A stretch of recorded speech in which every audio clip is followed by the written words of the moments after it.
آنلاین کاروباریان هر کال په میلیونو ډالر ګټي، ولی بدبختانه موږ له دې نعمت بې برخې یو.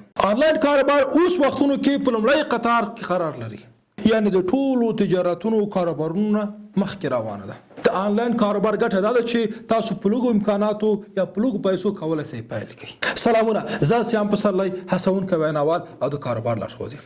درنو دوستانو، په آنلاین برخه کې درې ډوله خلک ډېر پیسې ګټلی شي. اول هغه اشخاص چې تخصص ولري، دوهم هغه خلک چې تخنیکی پوهه لري، دریم هغه خلک چې هنر لري. که چیرې تاسو هم دغه درې ډولو اشخاصو څخه یاستئ، زه تاسو ته اته هغه لارې چارې وړاندیز کوم چې تاسو کولی شئ خپل د کور نه کار پیل کړئ. درنو دوستانو، اته هغه لارې چارې دي چې په اوسنیو اوضاعو کې ډېر زیات پکارېږي.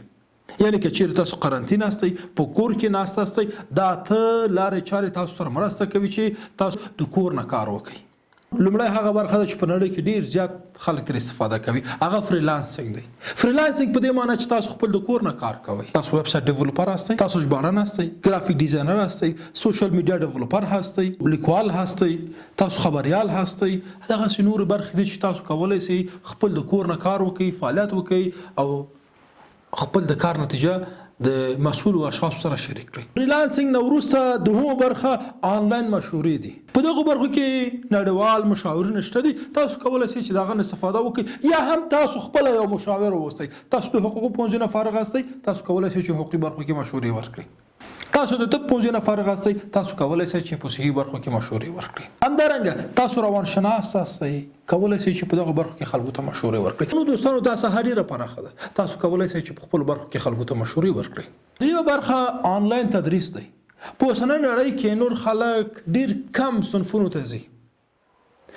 ډېر خلک د یوټیوب، فیسبوک، سکایپ او د نورو سافټویرونو استفاده کوي، یا د نورو چینلونو استفاده کوي او خپل زده کړه کوي. آنلاین تدریس کې تاسو کولی شئ چې په خپلو مسلکونو کې خلکو ته تدریس وکړئ. مثلا که تاسو د انګلیسي ژبې استاد یاستئ، آنلاین کولی شئ چې تاسو تدریس وکړئ. دریمه برخه چې ډېره مهمه ده، هغه د فیسبوک، ټلګرام، یوټیوب، انسټاګرام، همدارنګه ویب سایټونو، واتساپ، وایبر، ایمو، دغو چینلونو او پاڼو د لارې پیسې ګټل دي. عملاً په نړۍ کې خلک په میلیونو ډالر همدغې لارې نه ګټي. پنځمه برخه د ډوماین اخیستل او خرڅول دي. د انټرنیټي نومونو اخیستل او پلورل دي.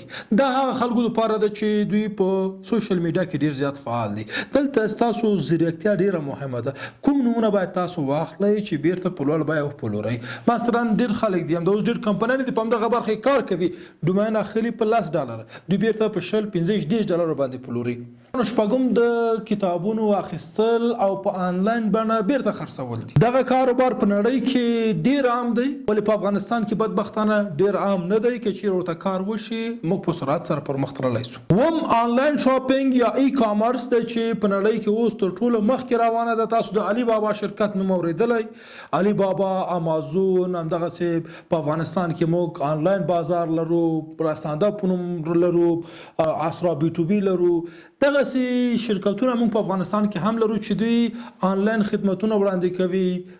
دوی جنس د نورو هیوادونو څخه افغانستان ته واردوي او بیرته په آنلاین بڼه پلوري. مارکیټ څخه خریداري کوي، بیرته په آنلاین بڼه خلکو ته رسوي. یعنی دا هم یو لویه برخه ده چې په نړۍ کې ډېر په تیزۍ سره پر مخ روانه ده. په اوسنیو اوضاعو کې زموږ خلکو دپاره هم ډېره مهمه ده. دا خپله ای کامرس یا آنلاین سوداګرۍ یو لویه برخه ده. هغه خلک ډېر زیات کامیاب دي چې دوی خپل کارونه په مختلفو طبقو وویشي. مثلا که چیرې تاسو په آنلاین برخه کې کار کوئ، د کتابونو نه نیولې د کالیو پورې، بوټانو پورې، فیشني توکو پورې، همدغسې د کورنۍ توکو پورې، دا هغه مواد چې تاسو کولی شئ په مختلفو طبقو وویشئ او په آنلاین ډول یې وپلورئ. اتم د ځینو اپلیکیشنونو او سافټویرونو جوړول او پرمخ وړل دي. په اوس وختونو کې د زوم سافټویر ډېر پرمخ تللی. تاسو وګورئ اوس آنلاین کنفرانسونه ډېر عام شوي دي. خلک زوم سافټویر نه استفاده کوي. دوی کله چې غواړي خپل میټینګونه پرمخ ویسي، زوم سافټویر په آنلاین بڼه دوی اخلي بیا خپل ستونزې حلوي. زوم داسې یو سافټویر دی چې دغه نه تاسو کولی شئ چې په فیسبوک نه لایف لاړ شئ. زوم داسې یو سافټویر دی چې تاسو کولی شئ چې 15 تر 1000 کسانو پورې دغه نه هم په لوړه کچه تاسو کولی شئ چې میټینګونه او کنفرانسونه ونیسئ. همدغسې د نورو سافټویرونو په برخه کې چې موږ ورته شدیدا ضرورت لرو، مالي برخو کې، اداري برخو کې، منابع بشري برخه کې، مارکیټینګ برخو کې، دغسې سافټویرونه او اپلیکیشنونو ته موږ ضرورت لرو. که چیرې په همدغه ورځو کې ډیولپ شي خلک به ترې ډېر استفاده وکړي. دا تاسو لپاره یو ښه فرصت دی. درنو دوستانو، د اته برخې چې ما تاسو ته تشریح کړې د هغه موضوعات دي چې په افغانستان کې د عملي کېدا وړتیا لري. د آنلاین کاروبار پر وړاندې جدي ستونزې شته دي او دغه ستونزې باید د حکومت سره شریک شي. لومړی د آنلاین کاروبار پر وړاندې جدي ستونزه د برق نشتون دی. دوهم د انټرنیټ ظرفیت ټیټ دی ولې قیمت ډېر زیات لوړ دی. درنو دوستانو، بله جدي ستونزه زموږ آنلاین پیمنټ دی. موږ په آنلاین بڼه پیمنټ نشو کولی. زموږ بانکونه باید په دغه برخو کې خدمات وړاندې کړي. دا اوس په یوټیوب او فیسبوک کې چې زموږ ځوانان کار کوي او دغه لار نه پیسې ګټي، دوی مجبور شوي دي تر څو په انډیا کې، دوبۍ یا امریکا یا نور هیوادونو کې دوی ځان ته اکاونټونه خلاص کړي. دا پیسې لومړی هغه هیواد ته ځي، فرض وکړئ دوبۍ کې موږ اکاونټ لرو، لومړی دوبۍ ته ځي، بیا هغه نه وروسته د ویسټرن یونین د لارې افغانستان ته انتقالیږي چې هغه هم کمیشن چارج کیږي. نو دا جدي ستونزه ده. زما غوښتنه د حکومت څخه همدارنګه د بانکونو څخه دا ده چې دغه ستونزه باید زر تر زر حل کړي. بله جدي ستونزه دا ده دوستانو چې فیسبوک، یوټیوب، انسټاګرام، تلګرام او ورته نور پاڼې لا تر اوسه پورې افغانستان او زموږ ژبه په رسمیت نه پیژني. فیسبوک یې نه پیژني. که تاسو وغواړئ چې د فیسبوک د لارې پیسې وګټئ نو فیسبوک تاسو ته اجازه نه ورکوي. ځکه اجازه نه ورکوي چې زموږ هیواد او زموږ ژبې ته لا تر اوسه پورې نه دی راغلی، عام شوی نه دی. کله چې تاسو پاڼه مونټایزیشن ته رسیږي نو هغه برخه کې بیا چې تاسو غواړئ پر مخ لاړ شئ، پیسې وګټئ، ستاسو په پاڼو کې اعلانات راشي، نو په دغه برخه کې بیا جدي ستونزې شته دي.